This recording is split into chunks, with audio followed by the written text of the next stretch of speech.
Assalamualaikum sahabat-sahabat yang dirahmati Allah. Hari ini saya akan menceritakan tentang seorang pria yang ditinggal nikah setelah 10 tahun pacaran, tapi kehidupanku sekarang justru lebih indah. Gimana keseruan kisahnya? Like dan subscribe ke channel ini sangat membantu serta menghibur dan menjadi amal jariah bagi kita semua. Jam menunjukkan pukul 10 malam. Gudang belakang kantor sudah sepi. Hanya aku dan satu truk yang belum selesai kubongkar. Keringat bercampur debu nempel di tubuhku, dan tangan ini mulai gemetar karena lelah.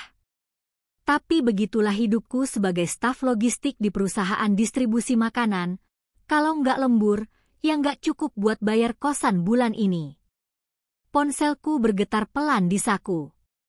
Kubuka dengan tangan kotor, dan seketika jantungku berhenti sepersekian detik. Satu foto muncul di layar. Sebuah undangan berwarna emas. Di situ tertulis nama yang sangat familiar namanya. Dia, yang sudah bersamaku selama 10 tahun. Perempuan yang kutemani dari masa kuliahnya sampai dia dapat kerja tetap.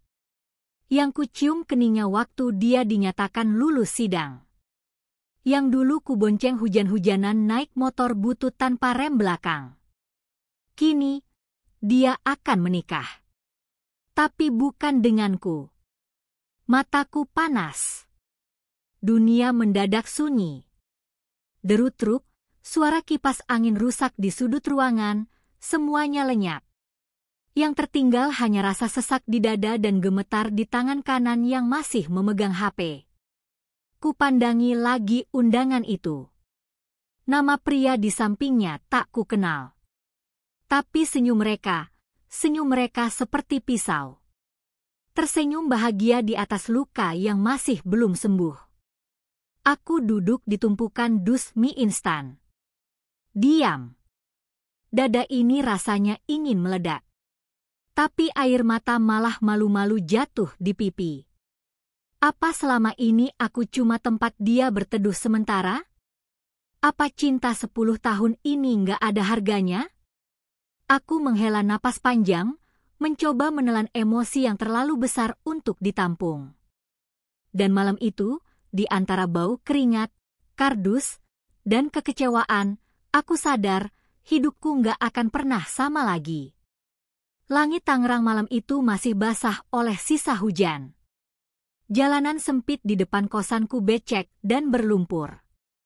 Motor tua yang kutunggangi mengerang berat saat kugas naik tanjakan kecil menuju halaman kos. Suara knalpotnya seperti mengaduk-ngaduk isi kepala yang masih kacau. Kutarik napas panjang sebelum membuka pintu kamar kos yang sempit dan lembab itu.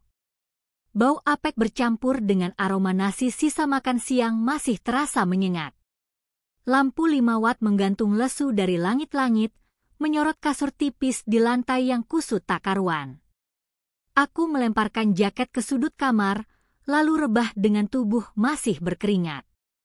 Ponselku tergeletak di lantai, layarnya menyala menampilkan foto undangan itu.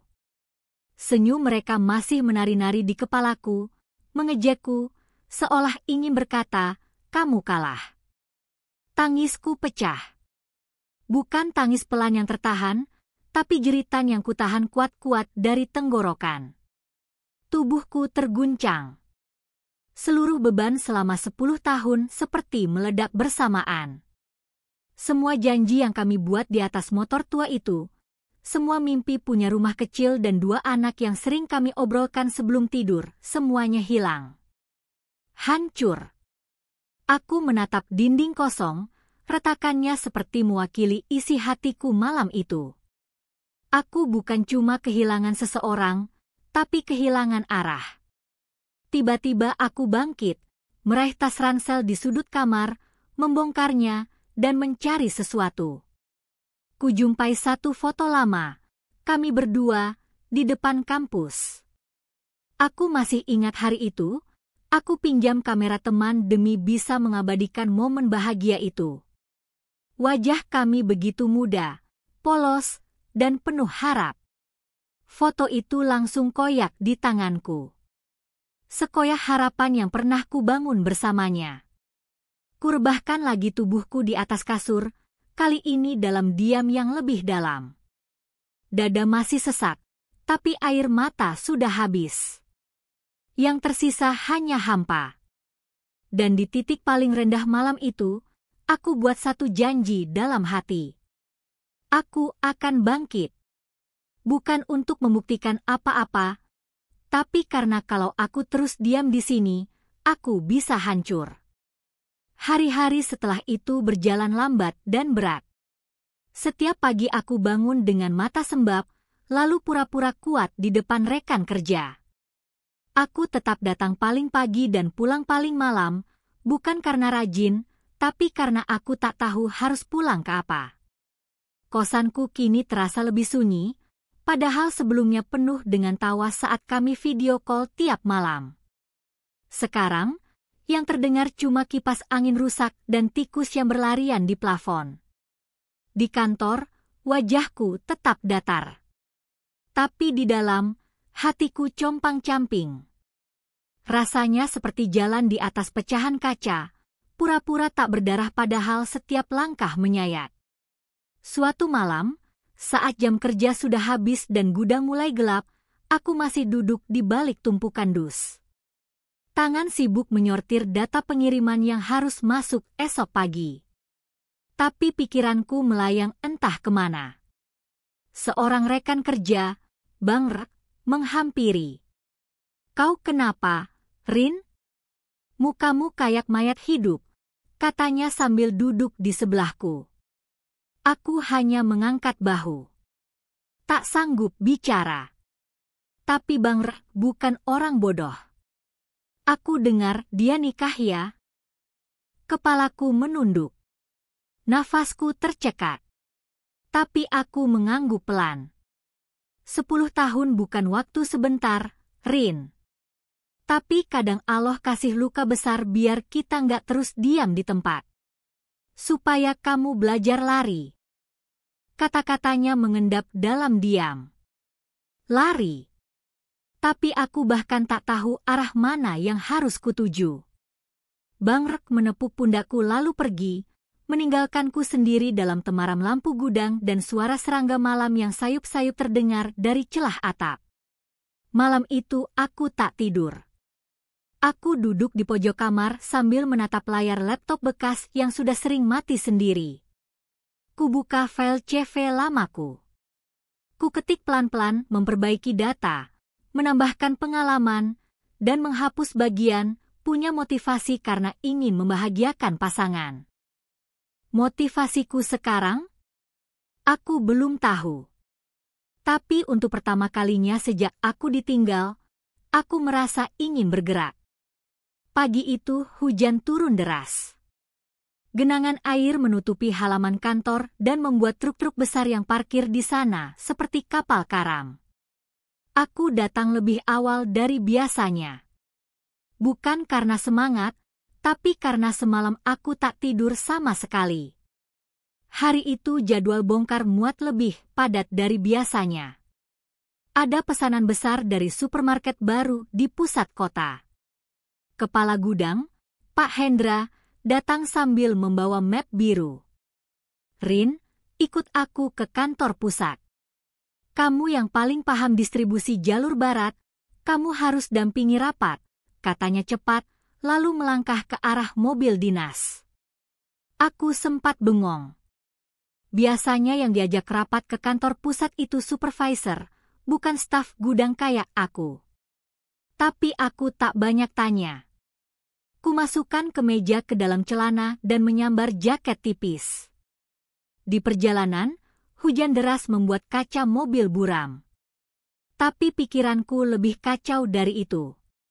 Sesampainya di kantor pusat, aku merasa seperti masuk ke dunia lain. Gedungnya tinggi, ruangan berpendingin, orang-orangnya wangi. Jauh dari suasana gudang penuh debu dan suara forklift yang biasanya jadi musik harian. Rapat berjalan tegang. Para kepala divisi bicara cepat, saling adu strategi. Tapi saat pembahasan sampai ke jalur distribusi daerah Banten Barat, mereka semua terdiam bingung. Aku angkat tangan. Pelan, tapi yakin. Kita bisa gunakan jalur alternatif dari Serang lewat Tol Anyar. Jaraknya lebih jauh sedikit, tapi lebih stabil. Truk bisa hindari macet di pasar dan pengantaran bisa lebih cepat 2 jam. Semua mata menoleh padaku. Seorang manajer bertanya, "Kamu staf gudang?" Aku mengangguk. Pak Hendra menepuk bahuku dan berkata, "Dia memang staf gudang.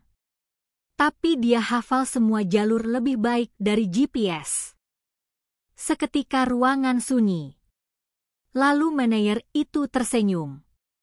"Kalau begitu, besok ikut lagi rapat. Kita butuh orang lapangan kayak kamu." Aku cuma menunduk pelan. Tapi di dalam dada, ada sesuatu yang bergerak. Seperti bara kecil yang mulai menyala. Malam itu aku kembali ke kosan dengan langkah berbeda. Masih hujan, masih basah, masih sendiri.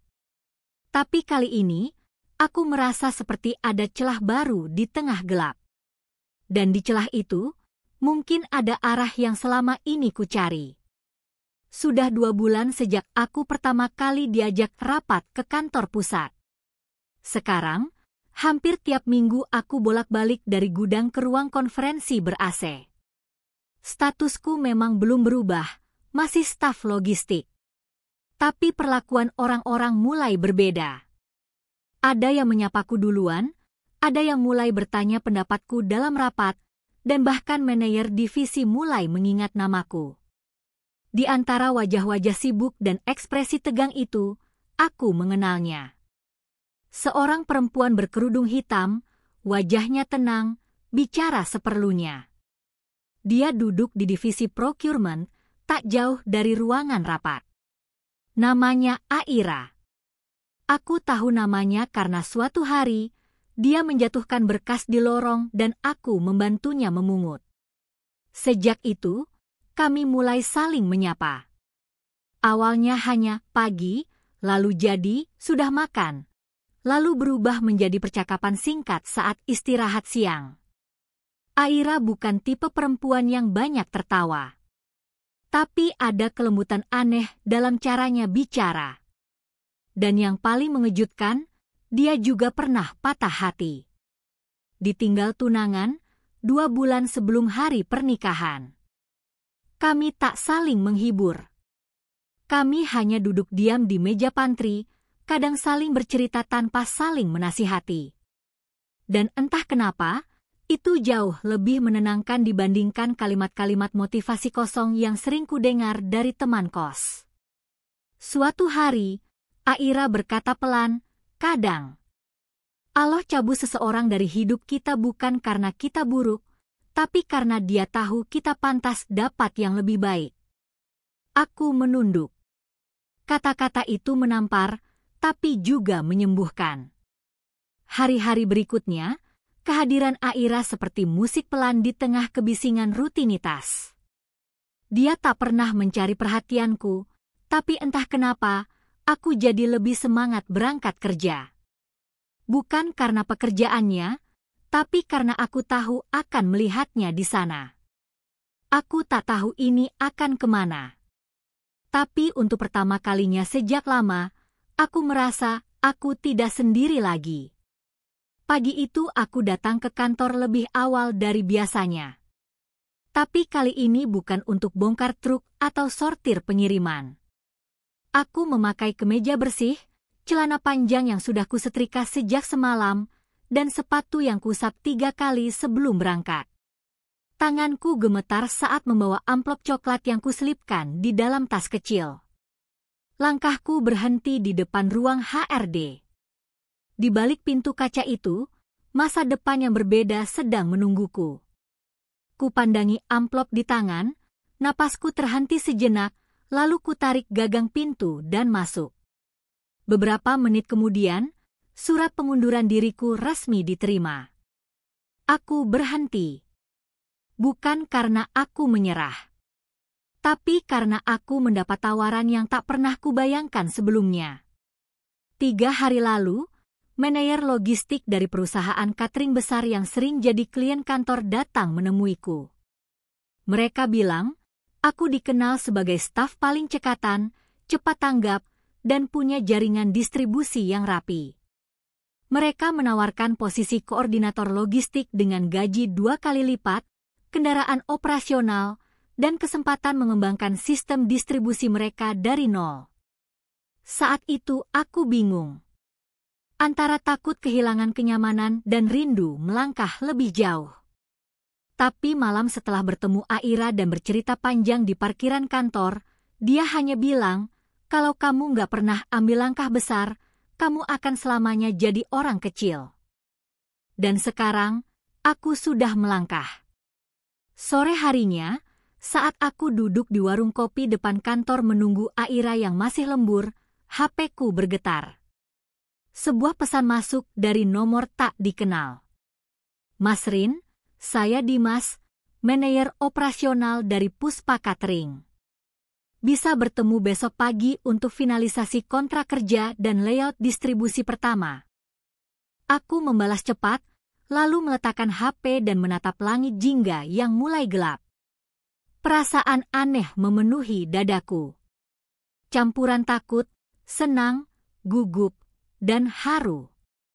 Dan saat Aira datang, duduk di sebelahku tanpa banyak bicara seperti biasa, aku hanya tersenyum dan berkata pelan. Terima kasih, sudah bantu aku berdiri lagi. Dia tak menjawab, hanya menatapku lama. Tapi dari sorot matanya, aku tahu mungkin langkah ini tidak akan kulalui sendirian.